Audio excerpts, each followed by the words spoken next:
Assalamualaikum warahmatullahi wabarakatuh. Dan tentunya apa kabar hari ini pendengar Sobat Bumi Lasinrang dan juga pemirsa Sobat Bumi Lasinrang dimanapun Anda berada.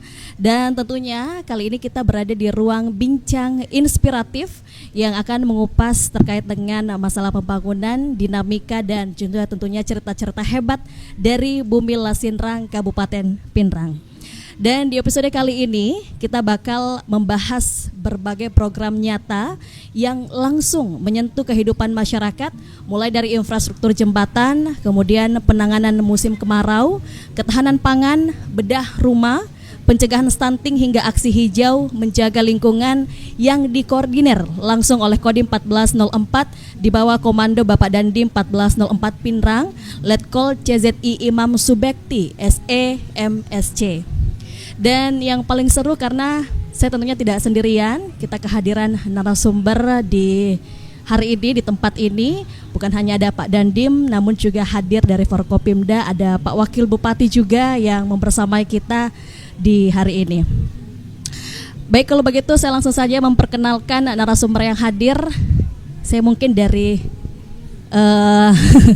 depan sini dulu ya Pak, karena kita akan membahas terkait dengan program kerja yang sudah dilaksanakan dari Kodim 1404 Pinrang. Nah, ada Dandim 1404 Pinrang, Letkol CZI Imam Subekti SE MSC. Boleh diambil mic-nya Pak?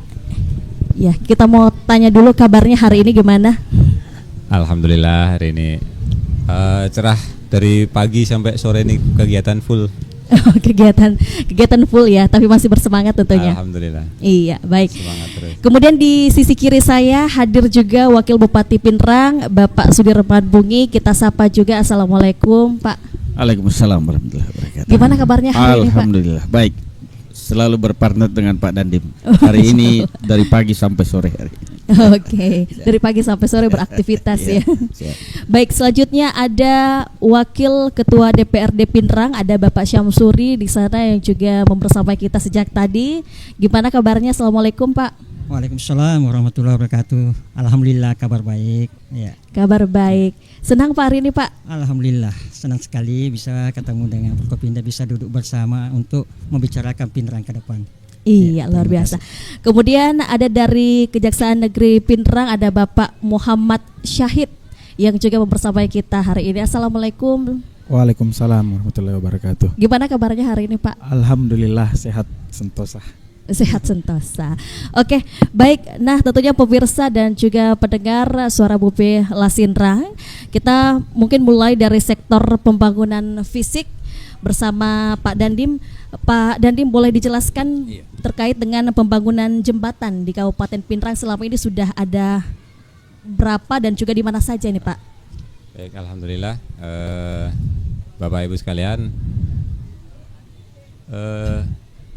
seperti yang dicanangkan oleh Pak Presiden, bahwa Kasat Pak Jenderal Maruli itu ditunjuk oleh Presiden sebagai dan Satgas Jembatan. Nah, itu memerintahkan kami yang di Kodim-Kodim ini untuk membantu beliau bagaimana memperbaiki ataupun membangun baru jembatan yang memang diperlukan. Untuk di Kodim Pinrang sendiri sampai saat ini kami mendapatkan program 5 buah jembatan, di mana 4 sudah selesai, yaitu ada 1 jembatan kami menggunakan Aramco di Landrisang, kemudian 1 lagi Aramco juga di Amani di Desa Mati Rotasi, kemudian yang 3 itu jembatan beton, 1 di Amani, masih berdekatan dengan yang di yang jembatan Aramco yang di Amani, kemudian satu di yang paling dekat di lerang-lerang di Corawali, yang satunya lagi di ujung Labuang. Nah, yang di ujung Labuang ini yang belum selesai, Pak. Sampai saat ini progres masih 70%, karena memang di sana lokasinya kan di muara, sehingga sangat tergantung sama pasang surut air laut. Kemudian ke depan masih ada pengusulan kami untuk beberapa lokasi yang memerlukan jembatan, seperti di Bababinanga itu kan belum ada jembatannya ya Pak Wakil ya. Di situ kemarin itu kalau di Bababinanga ceritanya ada Pak Desa Bababinanga itu ternyata anaknya itu anggota saya, langsung menghadap, Pak Dandim, ini dong Pak, masa desa saya nggak dapat jembatan gitu. Jadi kita survei, ya alhamdulillah secara teknis insya Allah bisa dibangun, hanya kita tinggal tunggu ACC dari atas. Kemudian juga ada beberapa yang masih dalam tahap survei kami. Nanti semoga ke depan bisa segera direalisasikan, karena juga ketika kami berinteraksi dengan masyarakat di situ ya mereka butuh itu gitu. Oke. Nah, untuk pembangunan jembatan sendiri Pak, ini apakah ada keterlibatan atau kolaborasi langsung dengan warga setempat atau? Pasti. Kalau ndak ada bantuan dari warga setempat, wah nggak selesai itu. Nggak selesai, betul. Karena kami Kodim itu kan tenaga terbatas. Tenaga kami terbatas, kemudian juga sumber daya juga, terutama kegiatan-kegiatan yang butuh orang banyak Mbak, macam kayak kalau pas ngecor, kemudian pas kita harus memindahkan material, kalau nggak dibantu sama warga, bisa 3-4 bulan itu baru selesai. Nah, kami hanya satu titik itu, satu tim itu paling hanya 8 orang. Kalau nggak dibantu masyarakat, nggak akan selesai. Makanya kami cari lokasi-lokasi memang yang dibutuhkan, sehingga mereka juga merasa memiliki gitu. Karena ya sebisa mungkin apa yang kita bangun itulah yang diperlukan oleh masyarakat di situ. Oke, baik. Saya ke Pak Wakil Bupati. Iya, boleh mungkin diambil baiknya. Nah, untuk kerja atau program kerja yang telah dilaksanakan oleh Kodim 1404 Pak, tentunya pasti ini sangat dirasakan dampaknya sendiri oleh pemerintah daerah. Bisa mungkin dijelaskan tanggapannya Pak, silakan. Ya, terima kasih. Sebagaimana yang disampaikan Pak Dandim tadi, kalau kita bicara manfaat outcome dari kegiatan yang telah dilaksanakan, tentu sangat dirasakan manfaatnya oleh masyarakat kita. Kalau kita bicara pendekatan teori pembinaan teritorial sebagaimana yang disampaikan Pak Dandim, maka di dalamnya ada berbagai unsur. Biasa kita dengar unsur Ipolek Sotsbud Hankam, ideologi, politik, sosial, budaya, pertahanan, keamanan. Seluruh potensi itu dikelola sedemikian rupa secara sinergi dan berkelanjutan dengan dua pendekatan pokok. Yang pertama adalah pendekatan prosperity, kesejahteraan, dan yang kedua adalah pendekatan keamanan. Semua potensi wilayah yang saya sampaikan tadi, potensi ideologi, ekonomi, politik, sosial, budaya, dan pertahanan keamanan dikelola oleh dengan dua pendekatan itu. Dalam situasi aman begini, seluruh potensi itu dikelola untuk meningkatkan kesejahteraan masyarakat. Sekaligus bersamaan disiapkan untuk menghadapi situasi-situasi tertentu jika kita menghadapi situasi yang mengancam keamanan kita. Karena hari ini kita sedang dalam suasana yang sangat aman, terkendali, maka seluruh potensi itu dikelola untuk meningkatkan kesejahteraan. Seperti tadi disampaikan, dibangun jembatan di beberapa titik yang memang sangat dibutuhkan oleh masyarakat kita. alhamdulillah sangat kita rasakan manfaatnya. Akses akses mobilitas masyarakat sangat terdukung, baik akses mobilitas orang, barang dan jasa, kendaraan, semua dirasakan oleh masyarakat, termasuk terjadi dari aspek ekonomi. Di samping kelancaran kegiatan ekonomi masyarakat juga tentu berpengaruh pada biaya transportasi dan sebagainya, sehingga kami menyampaikan sekaligus pada kesempatan ini terima kasih ke Pak Dandim, karena sekaligus beliau dengan melalui kegiatan ini memunculkan, menguatkan kembali budaya gotong royong yang ada di masyarakat kita, karena dengan kehadiran TNI mengajak masyarakat, mengajak komponen-komponen tokoh agama, tokoh pemuda, masyarakat untuk bersama-sama membangun infrastruktur tersebut. Saya kira itu yang bisa saya sampaikan kaitan dengan betapa besar manfaat yang telah besar kita rasakan. manfaatnya ya. Terima kasih. Terima kasih Pak Wakil Bupati. Kita kembali ke Pak Dandim terkait dengan isu sekarang ini Pak, masalah kemarau, musim kemarau atau kekeringan. Nah, apakah ada langkah-langkah taktis yang kemudian dilakukan Kodim 1404? Silakan Pak. Sebenarnya kalau untuk penanganan musim kemarau ini terutama dihadapkan dengan tanam persawahan ya. Ini dari Bapak Bupati sendiri sudah mengambil langkah yang beliau mengkoordinasikan antar instansi termasuk di dalamnya Kodim dan juga rekan-rekan kepolisian, ada juga Pak Jaksa dan juga dari teman-teman di kecamatan dan desa. Ini kami sudah saling berkoordinasi, kemudian menjadi satu tim di mana setiap saat kita mengontrol bagaimana pembagian air itu, bagaimana penjadwalannya, mengawasi mana-mana yang masih rawan yang perlu dibantu. Kemudian apabila ada kejadian-kejadian terkait dengan kekeringan ini, terutama yang paling sering sekarang terjadi kebakaran. Nah, itu juga informasi cepat kita dari para babinsa, para babin Kamtibmas, juga dari teman-teman dari desa, kelurahan, nah itu. Kemudian bisa segera berkoordinasi dengan BPBD juga untuk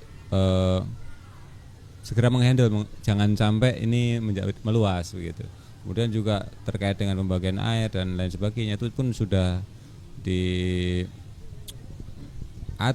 oleh desa, kecamatan. Kemudian kami dari Kodim melalui Babinsa, kami juga dari Polres melalui Babin Kamtibmas dibantu dari kejaksaan dan instansi lainnya. Nah, ini kita memastikan tidak terjadi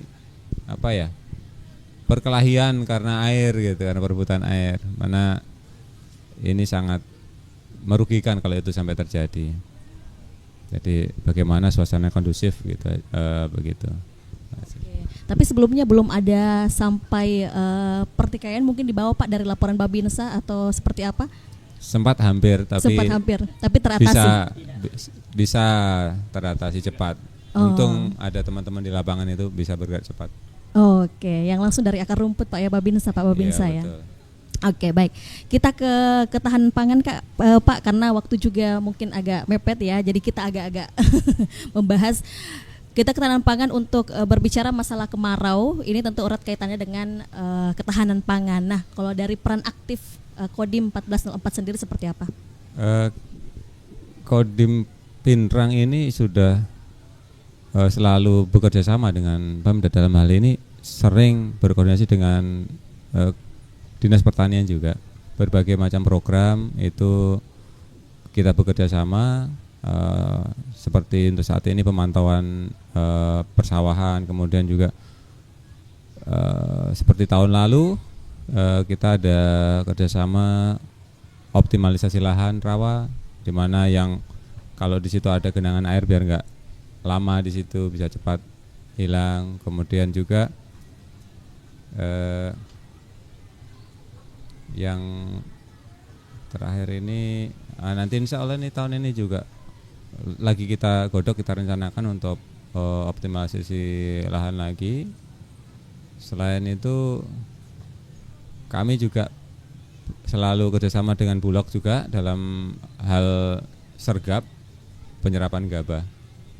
Nah, ini yang saat ini rutin dilaksanakan oleh Kodim seperti itu. Kalau yang di bawah sendiri Pak Babinsa, mungkin adakah pendampingan dilakukan untuk petani dalam masa penanaman misalnya? Pastinya mereka selalu melekat dengan penyuluh PPL itu.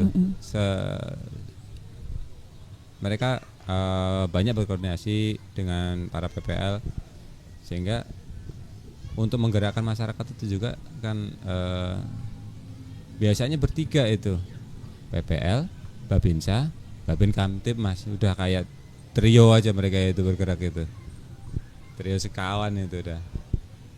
Oke, seperti itu. Saya ke Pak Wakil Ketua DPRD. Nah, persoalan ketahanan pangan ini Pak, ini kan adalah hajat hidup banyak orang ya. Dari DPRD sendiri, bagaimana kemudian sudut pandang legislatif dan bagaimana melihat kolaborasi lintas sektor ini? Apakah serta mendukung pengawasan dan penganggaran agar program kerakyatan seperti ini itu terus berlanjut Pak? Silakan. Oke, terima kasih banyak atas kesempatan yang diberikan kepada kami.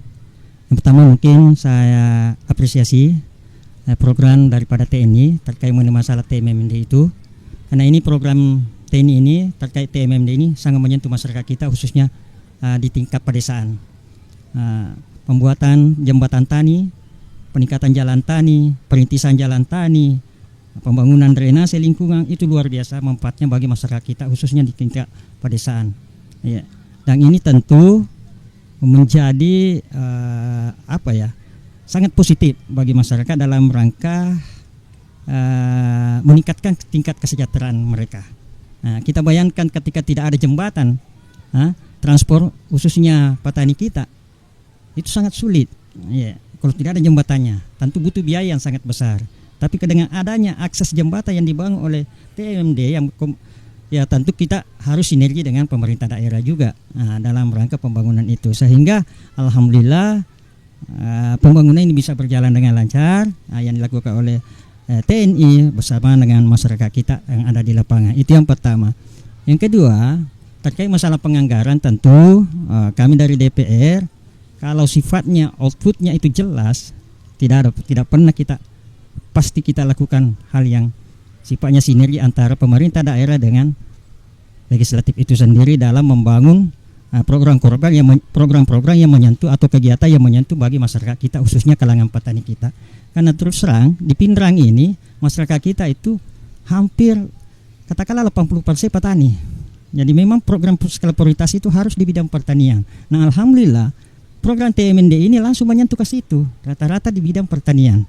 Nah, apa yang saya katakan tadi bahwa pembangunan jalan, perintisan jalan tani, ya, jembatan, drainase, ini semua terkait dengan masalah pertanian, dengan tujuan bagaimana masyarakat kita khususnya di kalangan petani bisa meningkat tingkat kesejahteraannya. Itu tujuan pemerintah kalau saya lihat.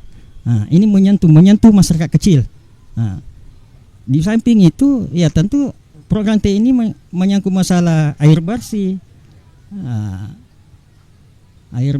kemudian banyaklah yang telah dilakukan oleh TNI dan rangka mendekatkan diri kepada masyarakat kita.